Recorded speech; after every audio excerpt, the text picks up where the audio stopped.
and Afghan soldiers have been blocked from joining the stretched British Army for 5 years. We're going to read into this more from the Times, you guys. Let's go.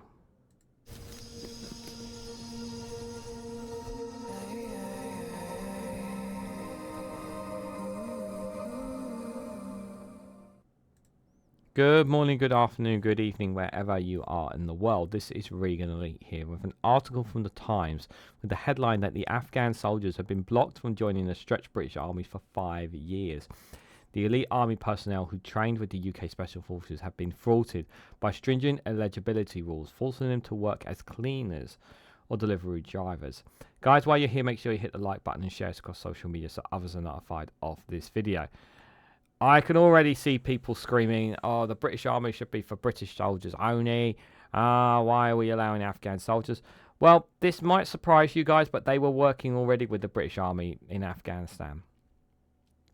And some of them are being told that they have to wait 5 years. They've already worked with the British Army before. So my question for some of these soldiers, so my question is, what's the issue here? Oh, it's because they're not white. Is that the issue here? This is ridiculous. These soldiers should be allowed to join the British Army. Let's be very clear. We have a very stretched British Armed Forces. You guys know this. I know this. We've seen the numbers, and not enough people want to join the British Armed Forces as it is here in the UK.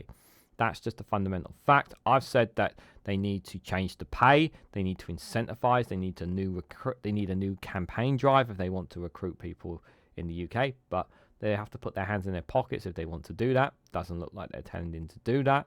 And so our armed forces continues to get thinner and thinner every single year. And this can help. And although it's a small number, this can still help plug those gaps. I've always said that perhaps about potential those who come and work and contribute to our society. If they wanted to join the British Army, they should have that option to be able to do so as well. But I do think, especially those who have already trained and worked with UK Special Forces, the fact that they have been blocked from joining for another 5 whole years, I think that's problematic in and of itself. But I know that there's many people who are screaming that we don't want no people of different skin colour working for the British Army, and it's just like,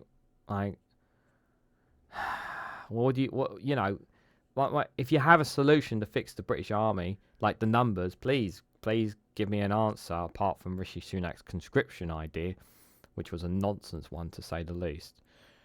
So let's read more into this, you guys. So a former Major General once in charge of thousands of elite Afghan troops as they served alongside British Special Forces during the war is living in London suburbs of Harrow, struggling to find full-time work. His former soldiers, the most highly skilled and daring soldiers in Afghanistan, are either unemployed or working as cleaners, taxi drivers, or for Deliveroo, the takeaway delivery company. They want to join the British Army, which is facing a huge recruitment crisis and is losing soldiers at a rate it cannot sustain. But they have been blocked from doing so because of stringent rules. That means they have to wait 5 years after arriving in the UK before they are deemed eligible. The Ministry of Defence is facing pressure to change its policy so those who have previously worked for UK forces as Special Forces soldiers, interpreters or other roles can apply to sign up if they move to Britain. This makes total sense. This makes absolutely total sense if they have worked with the UK forces before and played parts in it in other departments and whatnot, and they come to Britain and they want to be a part of the British Armed Forces. Why not? It's not going to fix the soldier numbers, but it will go a long way. They could either integrate into positions within the army, or they could form their own similar unit to the Gurkhas. Labour's ministers are believed to be sympathetic to a policy change. I have spent all my life in the military, and to switch off and join the civilian world is difficult for me. I love to wear my uniform. I love to serve others. I would 100% join the British Army because I love it, said Mirahmed Azimi, who led nearly 9,000 Afghan Special Forces units in their fight against the Taliban. He worked alongside UK forces for nearly 2 decades before he was forced to flee the country with his family when the Taliban took over in August 2021. He said he knew as many as 30 or 40 Afghans who would also sign up if the rules changed. which would enable them to fill the gaps in the army, help the MOD to become more diverse, and ease the burden on the councils and taxpayers because they would no longer be living in the UK unemployed and without housing. So yeah, you want to get this would obviously, so there's many benefits there. So first of all, obviously you're putting them in the UK forces because they've worked in military before, so that's the first benefit right there. Second benefit, of course, that's less people on benefits, because everyone keeps complaining about migrants and people from other countries coming over taking our benefits. Well, we can reduce it if they're working for the armed forces, can't we? And also this also increased diversity within the MOD as well, because that's one of the biggest criticisms about the armed forces as well. So lots of benefits, yeah, if they were to do this. They would be happy to go. There will be too many people. The only job they are keen for and already have the skills for is the military.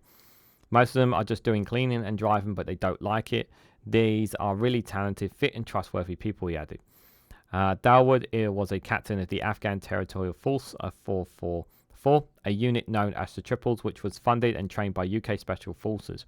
He worked with the UK from 2006 until 2021 when he was forced to leave Afghanistan. He has been unemployed for 3 years ever since he arrived in the UK. Despite searching for work, I grew up in the military and it is hard for me to work on any other field. Of course, I would join the British Army if it was possible. I am jobless in the UK, he said. One former interpreter of the British Army, Jamal Barak, said he walked into the Army Recruitment Centre after he arrived in the UK in 2016 and was told that they would not accept him. Hundreds of former members of Afghan Special Forces who are hiding are awaiting a decision on whether they can come to the UK.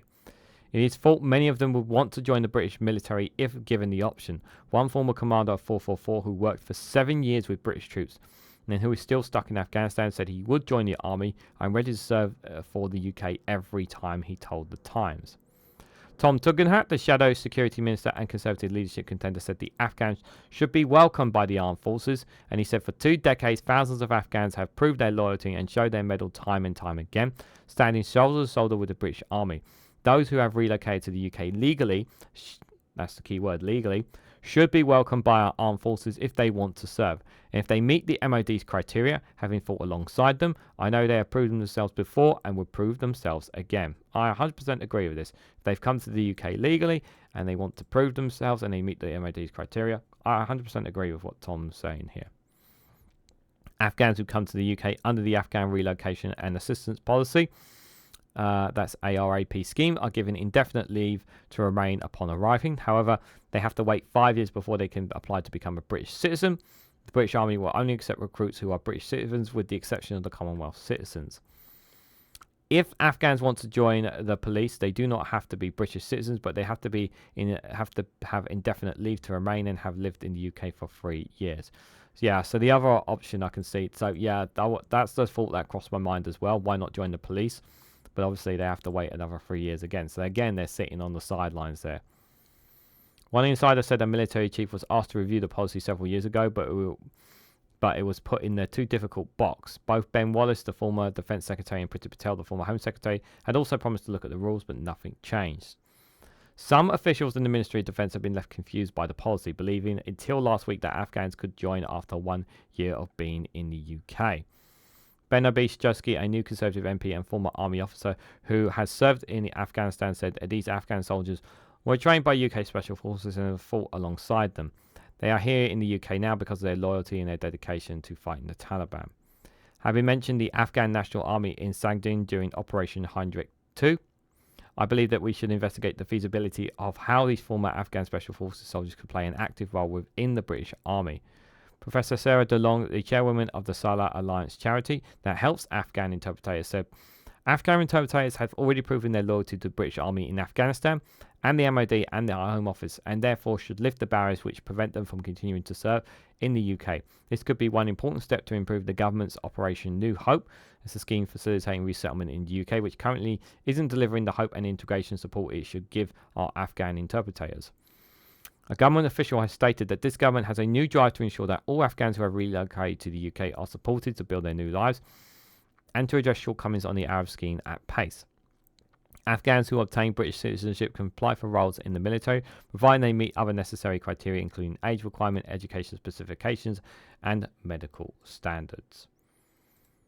I do think there needs to be a little bit of a tweak there. I just agree in terms of if these soldiers have already proven themselves, if they've already worked alongside the British Army, if they've already if they pass all the tests needed be, why not allow them into the British Army?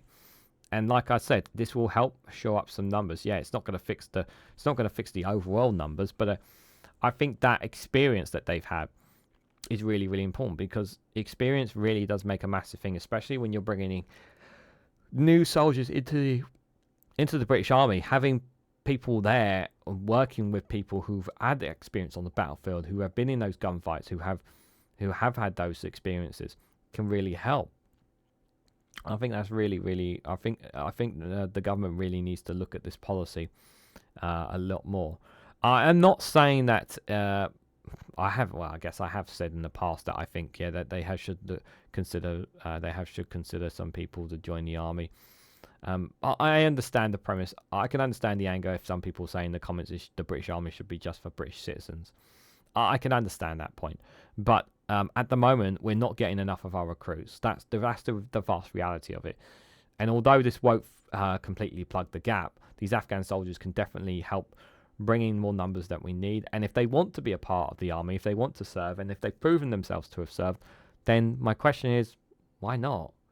And like it says there, it takes them off the benefit system as well. So you're taking the pressure off the councils as well. So it's also another benefit.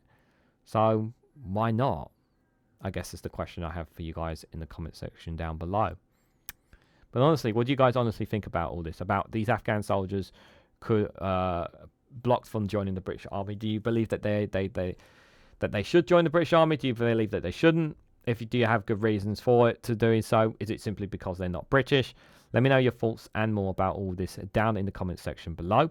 If you found this video interesting, please hit the like button. We greatly appreciate it. Share it across social media so others are notified of this video. If you haven't subscribed already, please consider subscribing, because it really does help support the channel. And if you want to go one step further, financially support me and the work that I do here, you can do so by becoming a YouTube member for as little as 99p, or join me on Rumble or Patreon for exclusive content on those platforms. So thank you all so much for watching, and I hope to catch you all very, very soon.